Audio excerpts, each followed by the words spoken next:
Phone রেখে যাচ্ছি, দেখো ভালো লাগলে এটাই নিও। আর ফ্রিজে ভ্যানিলা আইসক্রিম আছে, আব্বু আম্মুর দিকে খেয়াল রেখো। আসি। তন্ময় বেরিয়ে গেল।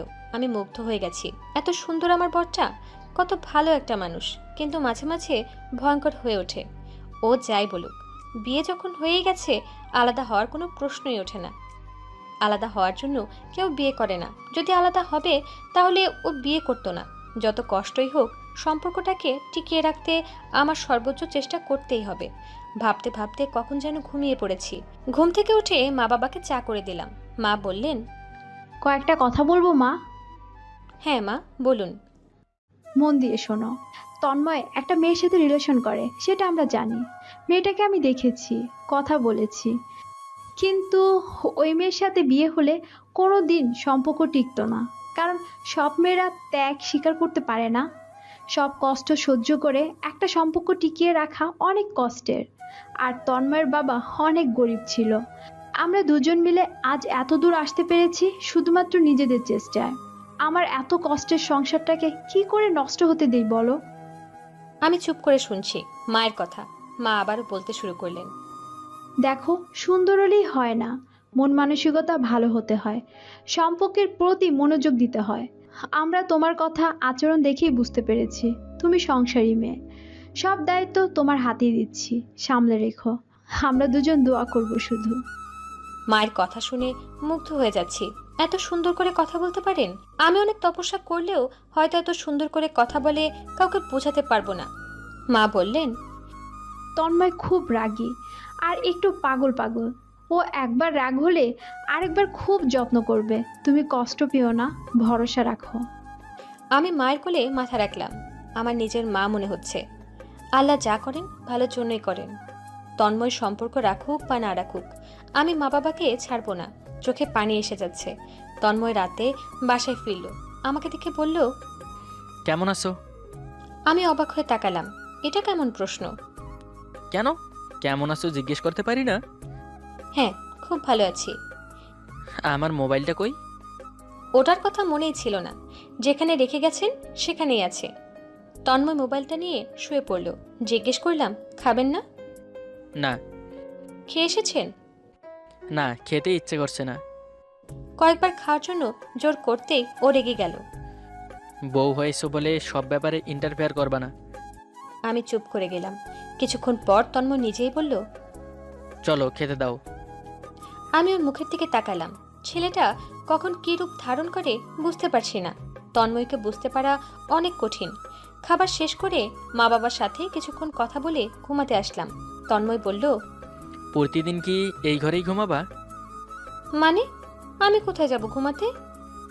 এত বড় বাড়িতে ঘুমানোর জায়গার অভাব হবে না। আব্বু আম্মু চলে গেলে আলাদা ঘুমাবা।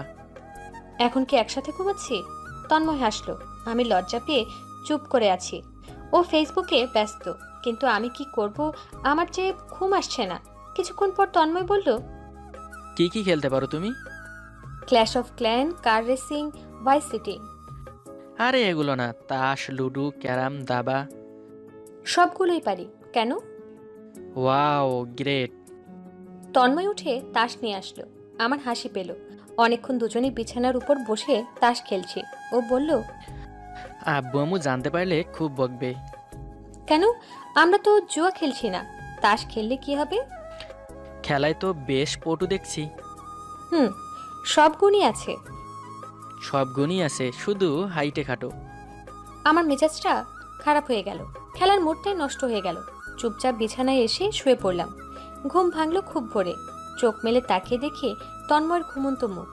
খুব পবিত্র আর মিষ্টি লাগছে দেখতে। বেশিক্ষণ তাকিয়ে থাকা যায় না। চোখ ফিরিয়ে নিলাম। উঠে নামাজ পড়ে কাজ শুরু করে দিলাম। মা বাবা কাল চলে যাবেন। সব কিছু ঠিকঠাক মতো গুছিয়ে নিতে হবে। সারা দিন ভীষণ ব্যস্ততার মধ্যে দিয়ে কাটলো। তন্ময়ের সাথে তেমন কথা হয়নি। বিকেলে কাজ শেষ করে একটু বিশ্রাম নিচ্ছিলাম। তন্ময় এসে বলল, সব কাজ কমপ্লিট? হুম। আমি একটু বাইরে যাব, বন্ধুরা ডাকছে। আচ্ছা যান। জান? আমি তোমার জান? হুম। কথা পেঁচান কেন? আপনাকে যেতে বলেছি। যান বলতে আমার বই গেছে। আজ কোন শার্টটা পরবো? ঘু কালারটা পরে যান। এত রেগে আছো কেন? কই না তো। যেটা পড়েছেন সেটা পড়েই যান। কাল আমার আব্বু আম্মু আসবে মা বাবাকে বিদায় দিতে, আমি ওদের সাথে বাসায় চলে যাব। যেও, নিয়ম অনুযায়ী আমাকেও তোমার সাথে যেতে হয়, কিন্তু আমার এসব ফর্মালিটি একদমই ভাল লাগে না। তাছাড়া আমি মেবি পরশু থেকে ডিউটিতে যাব, তুমি একাই বাড়ি যেও। আচ্ছা। তন্ময় বেরিয়ে গেল। বিশাল বাড়িটাতে খুব শূন্য শূন্য লাগছে। তন্ময় বাসায় ফেরার পর থেকেই বেলকনিতে বসে আছে, অনেকক্ষণ ধরে ফোনে কথা বলল। তারপর থেকে মনটা খুব খারাপ মনে হচ্ছে। হয়তো ওর গার্লফ্রেন্ডের সাথে ঝগড়া হয়েছে। আমি চুপচাপ দূর থেকে দেখছি, কাছে যেতে সাহস পাচ্ছি না। গভীর ঘুমিয়ে তলিয়ে যাচ্ছি। হঠাৎ বুঝতে পারলাম তন্ময় আমার 2 পা জড়িয়ে ধরে বসে আছে। আমি এক লাফে উঠে বসলাম। জিজ্ঞেস করলাম, পা ধরে বসে আছেন কেন? মা গো, তোমার পায়ের নিচে আমার বেহেস্ত। কি কি কি বলছেন এসব? ফান্দে পড়া কাইন্দা বলি, এখন কি করি? সাইরে দেমা কাইন্দা বাঁচি, তোর পায়ে ধরি। আমি ভেবাচাকা খেয়ে বললাম, মাথা ঠিক আছে? আমি আপনার বউ। কয়েকবার বউ শব্দটা উচ্চারণ করে গান গাইতে শুরু করলো। প্রেম প্রীতি ভাল লাগে না, দিয়া দিছি দাড়ি, ফটকামিতে ব্যস্ত আমি আজাইরা কাম ছাড়ি, ফান্দে পড়িয়া বগা কান্দে রে। ওর গান শুনে আমি শব্দ করে হেসে উঠলাম। বললাম, খুব অন্যায় করে ফেলেছেন। আমি আপনার বউ, আর আপনি এসে কি উল্টাপাল্টা কথা বলছিলেন? তন্ময় আমার কোলে মাথা রেখে বলল। বউ, মাথায় হাত বুলিয়ে দাও। আমি ওর আচরণে অবাক হয়ে যাচ্ছি। মাথায় হাত বুলিয়ে দিতে দিতে বললাম, কি হয়েছে আপনার? তন্ময় চোখ ভয়ঙ্কর দেখাচ্ছে, চুলগুলো এলোমেলো হয়ে আছে, মায়া লাগছে দেখলে। কিভাবে যেন তাকিয়ে আছে। এত কাছে থেকে কখনো ওকে দেখিনি। মাথাটা সামান্য নিচু করতেই আর কিছু বুঝতে বাকি রইল না। প্রচণ্ড পরিমাণে রেগে গেলাম। খুব বিশ্রী গন্ধ লাগছে। ওর নিশ্চয়ই মদটদ নয়তো নেশাকর কিছু খেয়ে এসেছে, এর জন্যই পাগলামি করেছে। রেগে বললাম, আপনি ড্রাগ নিয়েছেন? ড্রাগ কি গো? ড্রাগ কি, তাই না? মদ খেয়েছেন না অন্য কিছু? কি খেয়ে এসেছেন বলুন? খেয়ে আসিনি তো, এসে খেয়েছি। আমার রাগ আরও বেড়ে গেল। বললাম, কি খেয়েছেন? খাই নাই, কিচ্ছু খাই নাই, খাবো খাবো। খাবো মানে? তন্ময় আবারও গান শুরু করলো। গাঁজা খাবো আটি আটি, মদ খাবো বাটি বাটি। আমি আর রাগ সামলাতে পারছি না। তন্ময় এসব কি শুরু করেছে? নিজের চোখকে বিশ্বাস করতে পারছি না। ও বলল, মিপ্তা, হুম। খাবা? অল্প একটু পেটে পড়লে জগৎ সুন্দর হয়ে যাবে। চুপ করুন, আমার কোলে মাথা রাখবেন না। উঠুন, আমি মা বাবাকে ডাকবো। তন্ময় উঠে গিয়ে আলমারি খুলে একটা বোতল বের করে ঢকঢক করে গিলল। আমি একদম নিশ্চুপ। আমি কি করব বুঝতে পারছি না। তন্ময়ের পাগলামি বেড়েই চলেছে। এমন সব পচা গান গাওয়া শুরু করেছে যে যা অসহ্য লাগছে। চুপচাপ দেখতে লাগলাম। তন্ময় এসে আমার পাশে বসলো। বলল, জানো মিপ্তা, আমি ছোট থেকেই ঘুমালে স্বপ্ন দেখতাম এক ঝাঁক পরী আমাকে নিয়ে যাচ্ছে। রোজই নিয়ে যেত, কিন্তু ওরা সবাই আমাকে বিয়ে করতে চাইতো। এজন্য ওই স্বপ্ন আর দেখি না। আমি হেসে উঠলাম। ওর এই অদ্ভুত অদ্ভুত কথা শুনতে ভালোই লাগছে। তন্ময় বলল, আমার না খুব বাথরুম পেয়েছে, বাথরুম করব। বাথরুমে যান। না, এখানেই বাথরুম সারবো। কি? আমার চোখ কপালে উঠে গেল। ও বলল, ছোটবেলায় তো রুমেই করতাম, আম্মু পরিষ্কার করতো। এখন তুমি আমার সহধর্মিণী, আমার সেবাকারী, এখন তুমি পরিষ্কার করবা। আপনি কি পাগল হয়ে গেলেন? তোমরা সবাই আমাকে পাগল বলছো। আমার জিওপো আজকে আমাকে পাগল বলেছে, কিন্তু আমি তো পাগল নই। আপনি পাগল নন, আপনি সুন্দর একটা মানুষ। এখন বাথরুমে যান, এসে ঘুমান, সব ঠিক হয়ে যাবে। হুম, বলছি না এখানেই করব। কি জ্বালায় পড়লাম রে বাবা! কাঁদবো না রাগ করবো বুঝতে পারছি না। তন্ময় এমনভাবে কথা বলছে যেন সত্যি এখানে। উফ, ভাবতে পারছি না কি করি আমি। আমার মাথা দিয়ে ওর মাথায় জোরে আঘাত করলাম। ও মাথাটা জোরে ঝাঁকিয়ে বলল, গরু গরু খেলেছো? চুপ করুন, আমার দিকে তাকান। ও আমার দিকে এক দৃষ্টিতে তাকিয়ে রইল। তারপর আস্তে আস্তে ওকে বুঝিয়ে বললাম। ও একটু বুঝলো, কিন্তু হাত ধরে আমাকে বাথরুমে রেখে আসতে হলো। তন্ময় এসে উদ্ভট সব কথাবার্তা বলছে আর গান গাইছে। আমাকে বার কয়েক মামা বলে ডাকছিল। ডাক দেখাতেই বউ বউ বলে ডাকতে আরম্ভ করে দিয়েছে। ওর আচরণে আমার মাথা খারাপ হয়ে যাচ্ছে। কি যে করবো বুঝতে পারছি না।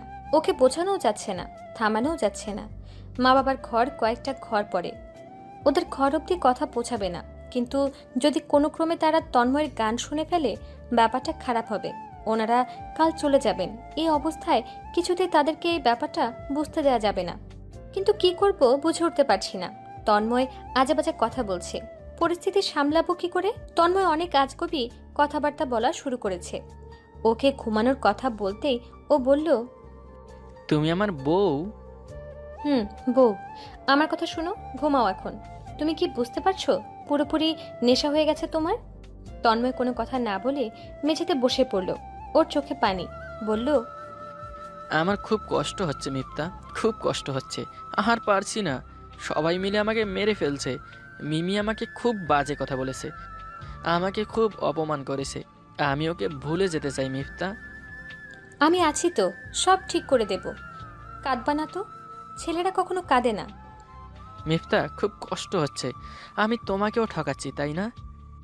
তন্ময় কেমন যেন অসহায়ের মতো তাকাচ্ছে। ও একটু মানসিক শান্তি চাইছে, কিন্তু আমি বা কি করতে পারি? টেনশন হচ্ছিল, কি করব বুঝে উঠতে পারছি না। পরে বোতলটা হাতে নিলাম। নাকের কাছে নিতে কেমন একটা গন্ধ লাগলো। কিছু না ভেবে একটু খেয়ে নিলাম। মাথাটা ঝিমঝিম করে উঠল, কেমন যেন লাগতে শুরু করলো। আরও একটু খেলাম। এবার চোখে পানি এসে যাচ্ছে। অনেক কষ্টে আর একটু গলায় ঢাললাম। এবার বুঝতে পারছি নেশা ধরে আসছে।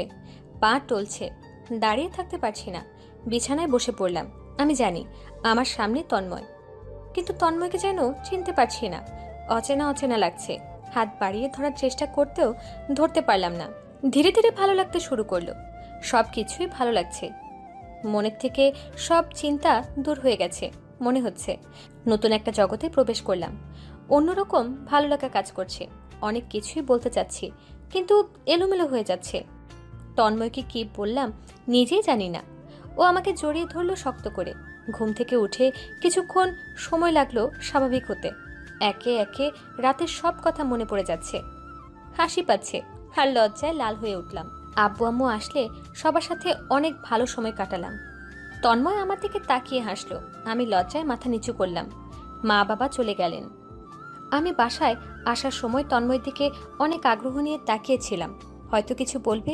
কিন্তু ওর মনটা অনেক খারাপ, হয়তো মা বাবা চলে যাওয়ার কারণে। আমার সাথে শেষ মুহূর্তে কোনো কথাই বলল না। আমি বাসায় চলে আসলাম। আমি বাবার বাসায় এসেছি 5 দিন হয়ে গেল। এই 5 দিনে তন্ময়ের সাথে কোনো যোগাযোগ হয়নি। আমি ওর ফোনের অপেক্ষায় ছিলাম, কিন্তু অপেক্ষা তো সীমাহীন হয়ে যাচ্ছে। ভালোবাসা না থাকুক, নিজের স্ত্রীর প্রতি দায়িত্ববোধ থেকেও তো একবার ফোন দিতে পারত।